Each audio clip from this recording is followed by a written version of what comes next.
प्रसाद, yes sir. बोलिए क्या देखा था लास्ट लेक्चर में? फेज।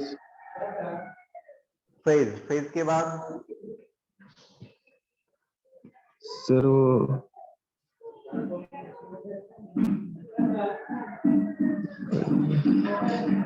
इंटरफेरेंस चंदू, का देखा था सर। इंटरफेरेंस, इंटरफेरेंस के कितने टाइप देखे थे चंदू? चंदू आवाज आ रही है मेरी? तनिष्क,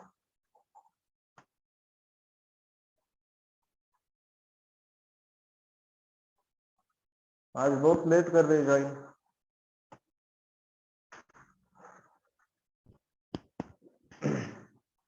वीकेंड है इसलिए ऐसा कुछ कर रहे शायद।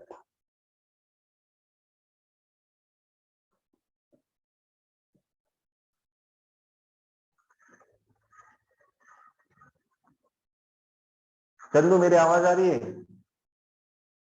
बोलो। आ रहे सर।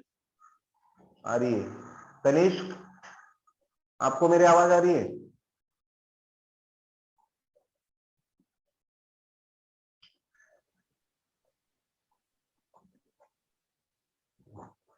अक्षय, लेट ज्वाइन हो गए बेटा आज।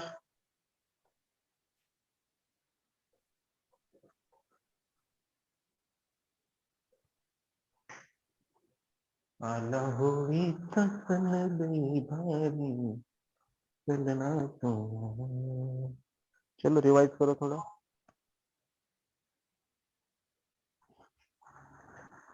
बारिश है क्या आपके उधर? नहीं सर। नहीं है, इधर तो बहुत बारिश है औरंगाबाद में।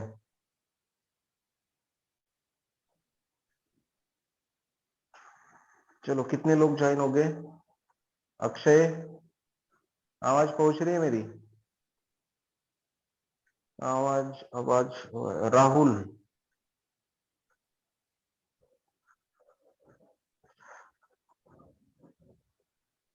ओके।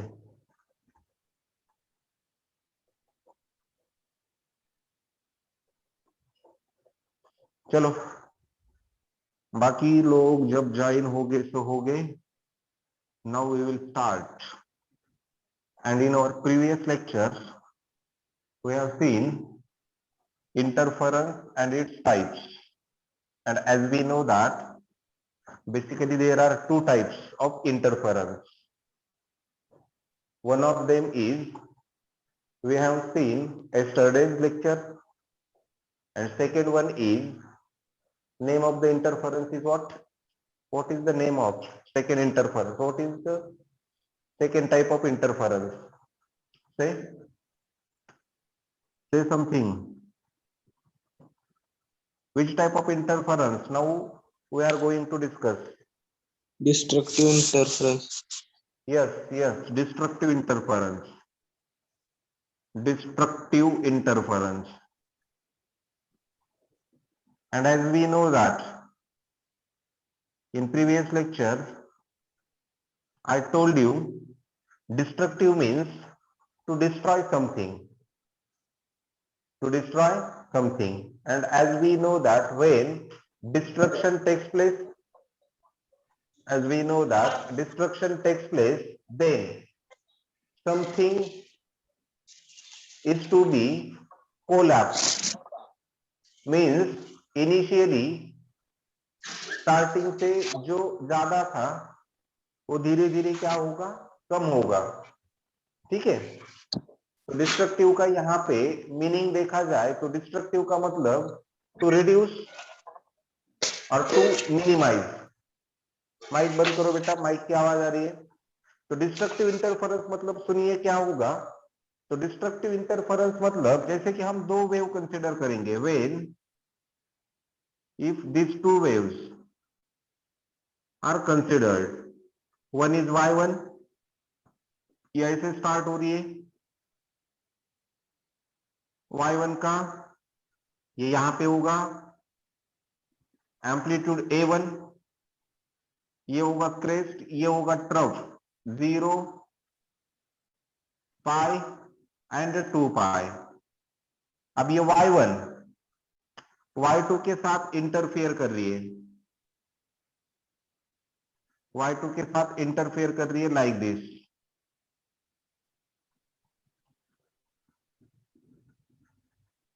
ठीक है, 0 पाई एंड 2 पाई।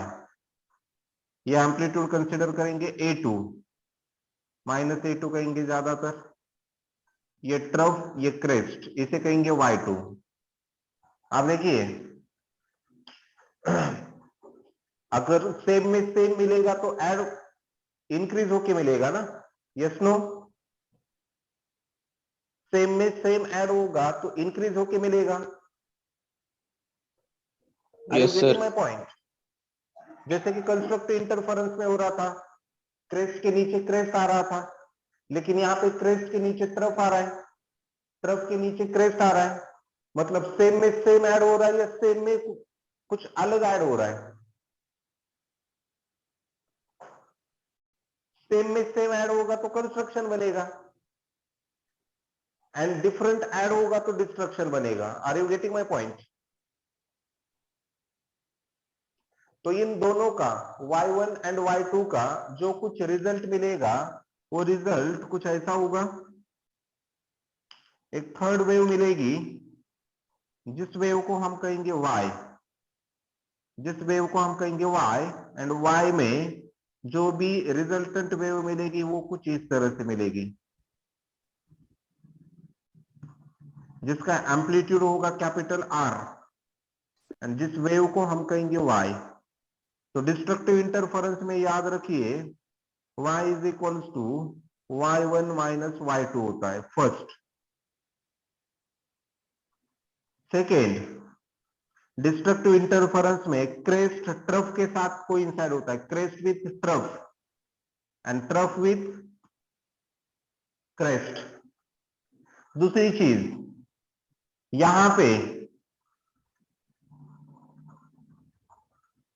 यहां पे जो दोनों के दोनों वेव होती है, दोनों के वेव का जो ओरिजिन एंड टर्मिनेशन है वो अलग अलग है या सेम है? देखिए क्रेस्ट 0 से स्टार्ट हो रहा है तो इसका क्रेस्ट पाई से स्टार्ट हो रहा है, तो इनका टर्मिनेशन एंड ओरिजिन सेम है या अलग अलग है? बोलिए। अलग। अलग अलग, ओरिजिन एंड टर्मिनेशन अलग अलग है, मतलब both the waves in phase होगी या आउट ऑफ फेज होगी? बोथ द वेव्स कैसी होगी बेटा? Out of phase. Out of phase होगी, आउट ऑफ फेज होगी। उसके बाद देखिए आउट ऑफ फेज होगी मतलब फेज डिफरेंस कितना होगा? फेज डिफरेंस कितना होगा? पाई। Pi, 3 pi, 5 pi. Correct, pi, 3 pi, 5 pi etcetera like this. तो ये सभी चीजें जब सेटिस्फाइड होगी, ये सब चीजें जब क्या होगी? टेक्स्टलेस होगी, तभी डिस्ट्रक्टिव इंटरफेरेंस क्या होगा? बनेगा। अब यहाँ पे देखिए हमें कभी कभी क्या करना होता है, डिस्ट्रक्टिव इंटरफेरेंस में फिर से रिजल्टेंट एम्पलीट्यूड की वैल्यू निकालनी होती है। तो डिस्ट्रक्टिव इंटरफेरेंस में याद रखिए रिजल्टेंट एम्पलीट्यूड मिनिमम होता है, जैसे कि कंस्ट्रक्टिव में मैक्सिमम होता है। एम्पलीट्यूड मिनिमम होता है मतलब इंटेंसिटी भी क्या होगी बेटा? क्या होगी बोलो? मिनिमम, क्योंकि as we know that intensity is directly proportional to amplitude square ना। ठीक है, तो रिजल्टेंट एम्पलीट्यूड का फॉर्मूला होगा R इज इक्वल्स टू, फिर से वही कहानी, square root of A1 square plus A2 square plus 2A1 A2 cos of delta. Delta मतलब phase difference, but as we know that delta is equals to होता है पाई या फिर 3 पाई। तो याद रखिए cos ऑफ पाई की या फिर 3 पाई की वैल्यू होती है -1, यस नो?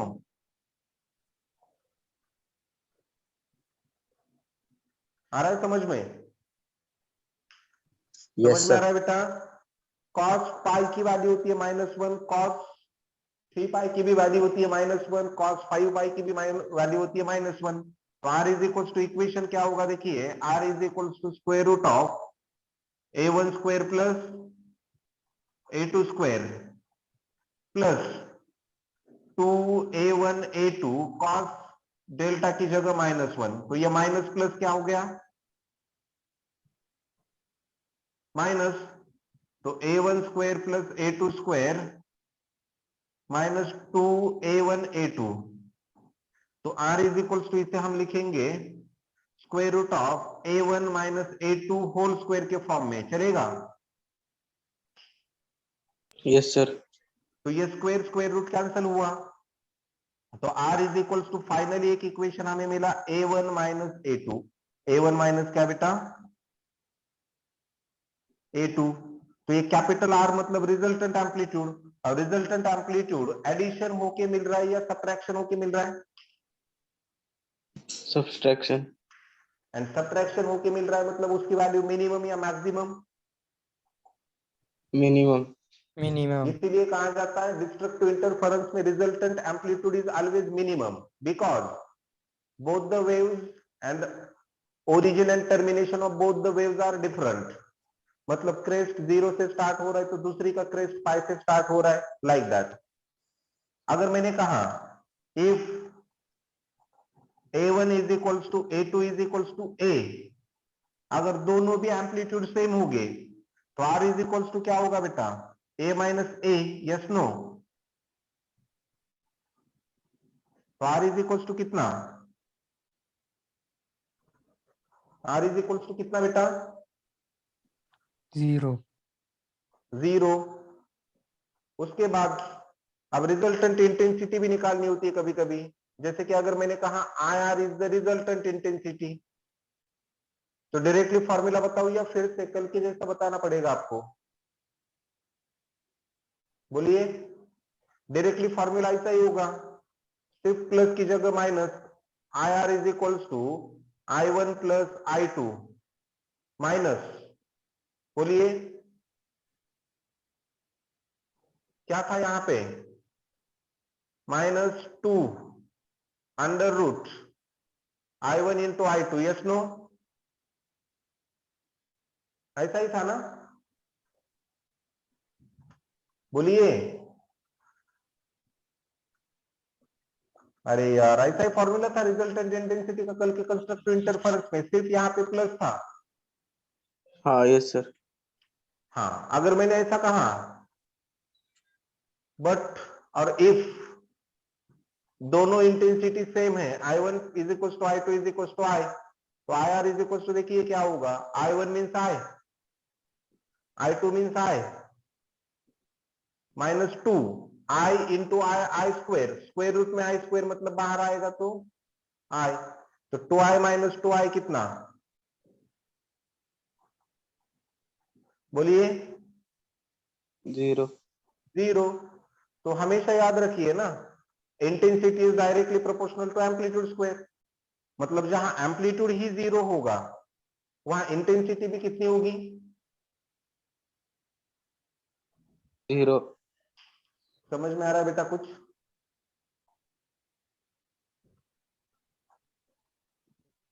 समझ में आ रहा है?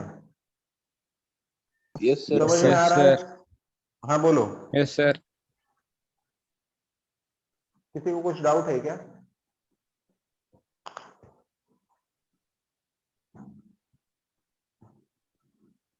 लिखेंगे ये, राइट डाउन दिस वन।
चलो हो गया बेटा।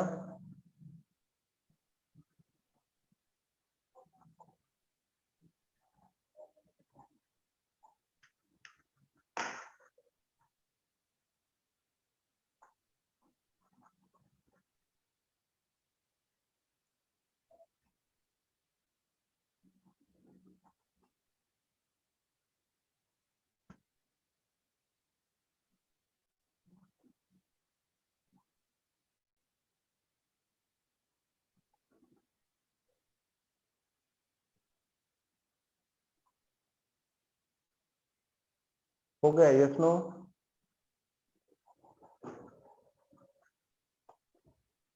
No no sir.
हो गया सर।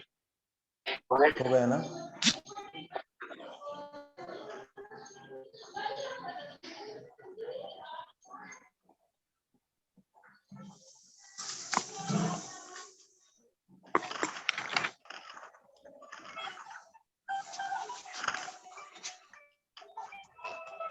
उसके बाद किसी के पास पाथ फाइंडर है बेटा? पाथ फाइंडर, माइक बंद करो, माइक बंद करो, आवाज आ रही है। पाथ फाइंडर है किसी के पास?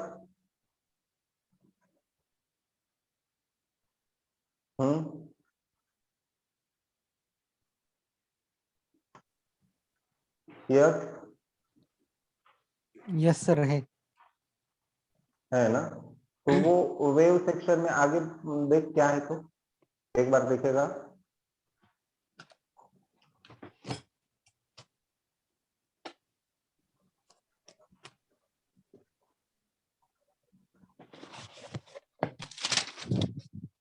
देखो आदित्य क्या है?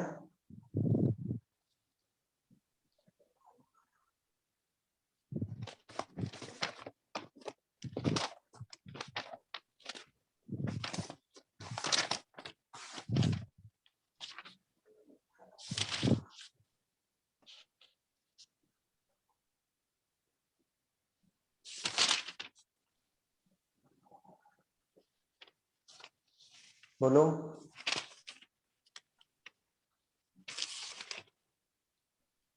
सर, एक मिनट। सुपर पोजिशन के बाद देखो।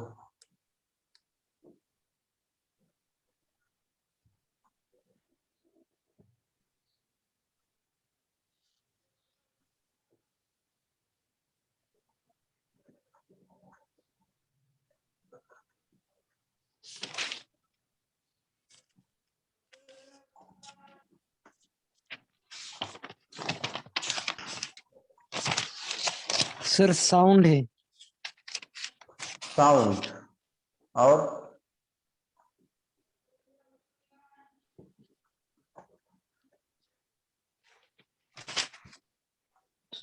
सर उसके बाद वो characteristics of sound, quality of timber of sound, pitch वो लिया था और ना हमने साउंड में? फ्रीक्वेंसी।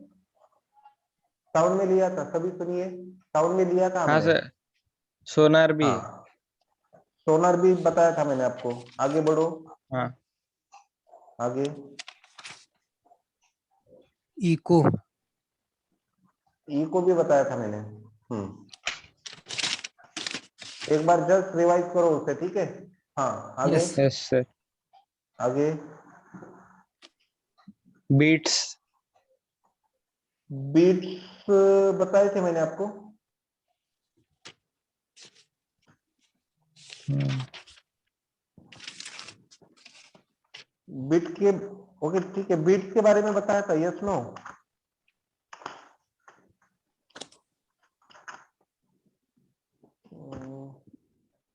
आगे पढ़ो आगे।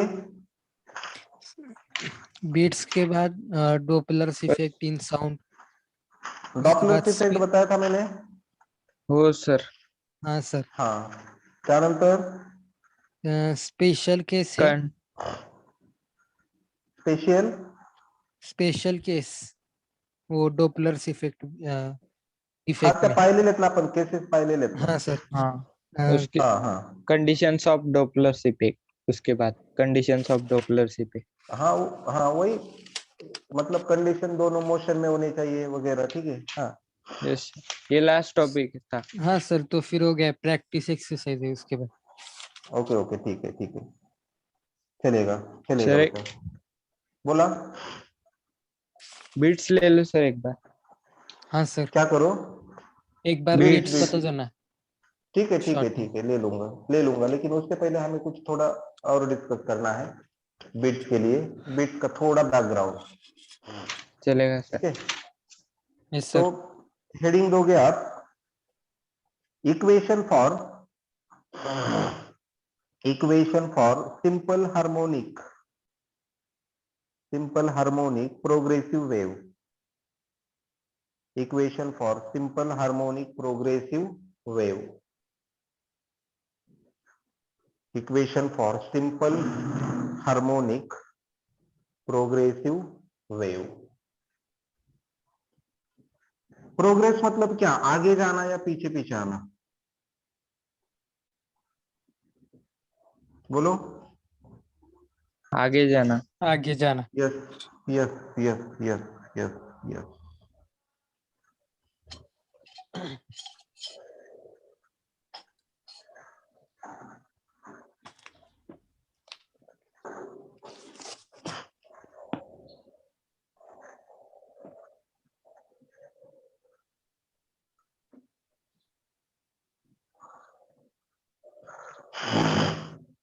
सपोज देखिए, डिस्कस करेंगे हम equation for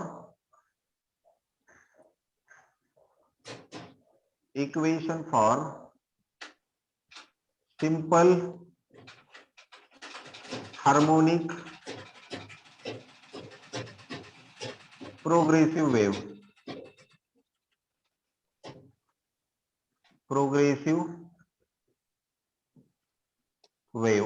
equation for simple harmonic progressive wave, मतलब ये ऐसी कुछ वेव हैं, ठीक है, जो ऐसे ट्रैवल कर रही है। इस वेव को कहा जाता है सिंपल हार्मोनिक प्रोग्रेसिव वेव, जिसका एम्पलीट्यूड है A, with respect to time vary कर रही है, जिस वेव को कहेंगे वाई, ठीक है। और एक्स एक्सिस के अलोंग ये क्या कर रही है, सपोज मूव कर रही है, एक्स एंड वाई एक्सिस के अलोंग, ठीक है। तो इसकी इक्वेशन क्या, तो हमेशा याद रखिए, अब इसका डेरिवेशन भी है, लेकिन ये आपको डेरिवेशन आपके 12th बोर्ड एग्जाम के लिए है। एट दैट टाइम जब हम 12th बोर्ड के बारे में डिस्कस करेंगे, एट दैट टाइम मैं आपको उसका डिटेल डेरिवेशन वगैरह क्या करूंगा वहां पे बताऊंगा, ठीक है। तो यहाँ पे सिर्फ इतना ही याद रखना है, simple harmonic progressive wave is equal to formula होता है, इक्वेशन होता है A sine omega t minus 2 pi x by lambda. ये इक्वेशन किसका है, तो इस तरह के वेव का है, ठीक है। समझ में आ रहा है बेटा? तो यहां पे where A is the amplitude, A क्या है बेटा, Amplitude. Amplitude of the wave. उसके बाद ये जो साइन दिख रहा है ये तो ट्रिग्नोमेट्रिक फंक्शन है, ट्रिग्नोमेट्रिक फंक्शन जो इस वेव को रिप्रेजेंट करने के लिए यूज किया जाता है। ओमेगा मतलब क्या है, तो आपकी एंगुलर वेलोसिटी क्या है बेटा, ये एंगुलर वेलोसिटी। इस एंगुलर एंगुलर वेलोसिटी। वेलोसिटी की दो पॉसिबल वैल्यूज होती है, एक 2 pi by capital T and 2 pi n, yes no. Yes sir. उसके बाद स्मॉल टी मतलब any time between 0 to capital T, any time between 0 to capital T, मतलब यहाँ पे टाइम 0 है, इधर कुछ होगा 1 second, 2 second, 3 second, 4 second, 5 second, like that. तो t इज इक्वल टू कोई भी एक टाइम होगा, ठीक है, in between 0 to capital T. Capital T मतलब टाइम पीरियड, टाइम पीरियड मतलब जैसे कि वेव को एक साइकिल कंप्लीट करने के लिए लगने वाला टाइम, है ना। उसके बाद देखिए 2 pi is a constant, x को कहा जाता है displacement, displacement in time small T. Small T इतने टाइम में कितनी डिस्प्लेसमेंट कर रही है वेव, x इतनी, एंड लैम्बडा को क्या कहेंगे बोलो, लैम्बडा को क्या कहेंगे बेटा, lambda is the wavelength, lambda is the what, wavelength. ये सभी पैरामीटर्स आपके समझ में आए। इक्वेशन ऑफ प्रोग्रेसिव वेव में a मतलब एम्पलीट्यूड, ओमेगा मतलब एंगुलर फ्रीक्वेंसी, t मतलब time in between 0 to capital T, x मतलब डिस्प्लेसमेंट, लैम्बडा मतलब वेवलेंथ, ठीक है। उसके बाद और एक डेफिनेशन हमें याद रखनी है यहाँ पे, प्रोपेगेशन कांस्टेंट, प्रोपेगेशन कांस्टेंट जिसे k कहा जाता है बेटा, और ये प्रोपेगेशन कांस्टेंट मतलब कांस्टेंट होता है, और ये रेशियो होता है 2 पाई एंड लैम्बडा का। Propagation constant 2 pi by lambda का क्या होता है, 2 पाई एंड लैम्बडा का क्या होता है, रेशियो होता है। उसके बाद अब इस इक्वेशन को हम अलग अलग फॉर्म में लिख सकते हैं। इस इक्वेशन को अलग अलग फॉर्म में कैसे लिखेंगे, देखिए जैसे कि हमें पता है ओमेगा इज इक्वल टू क्या होता है, 2 pi by capital T, yes no.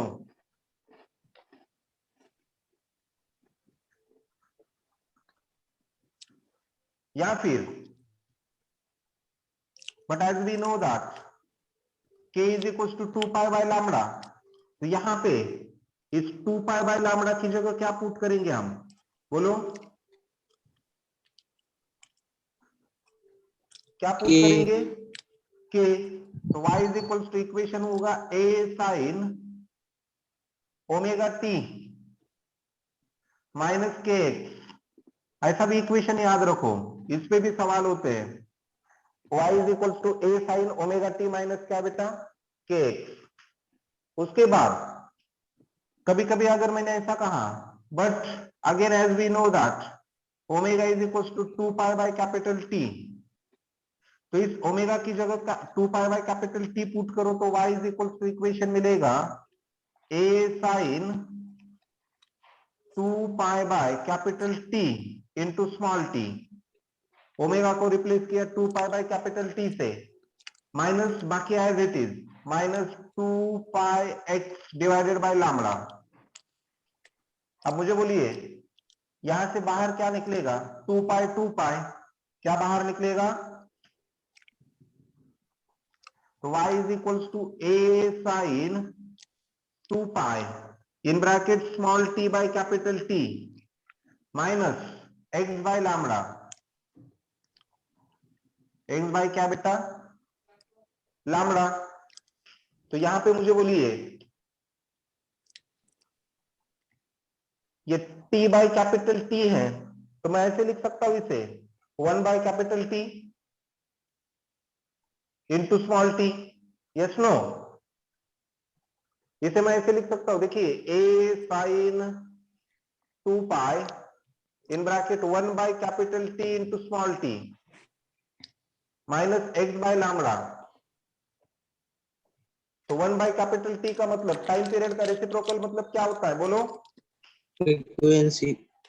Correct, frequency. तो 1/कैपिटल T is the frequency. Therefore, y is equals to a sin 2 pi in bracket L into T minus x by lambda. x by क्या? x by क्या? Lambda. बोलो। हाँ, lambda. तो ये भी एक इक्वेशन याद रखो, ठीक है? ये वाला भी इक्वेशन क्या करो, याद रखो। ये देखो, इतने 2-3 इक्वेशन।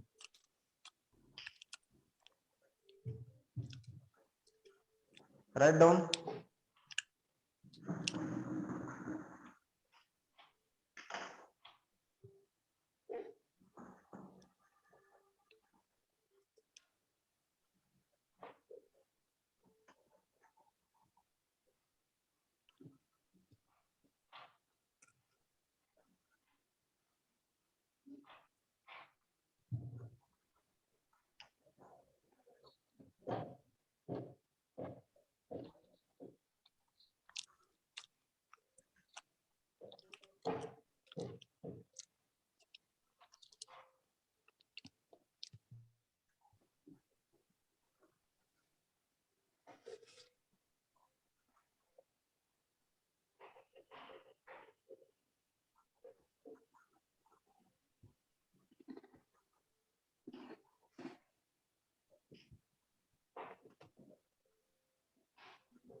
झालंय का?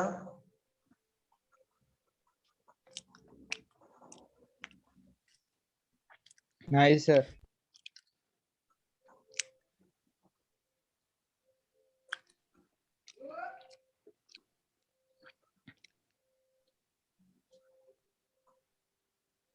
सर मला क्लिअर दिसत नाही. आता बघ, एकदा लेफ्ट करून जॉईन कर परत.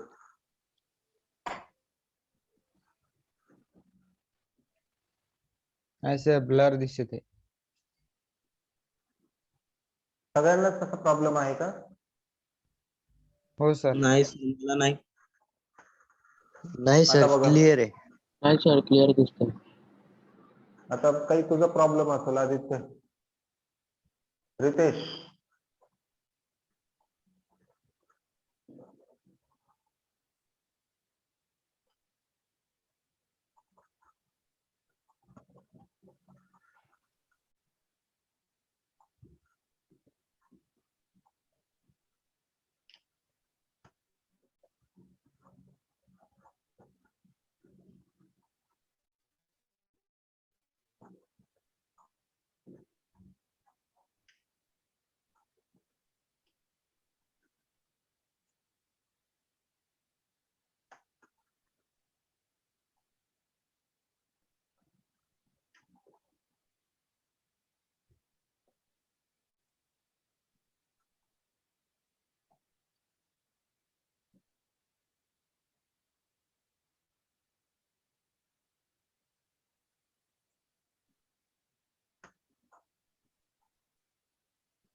चला झालंय का?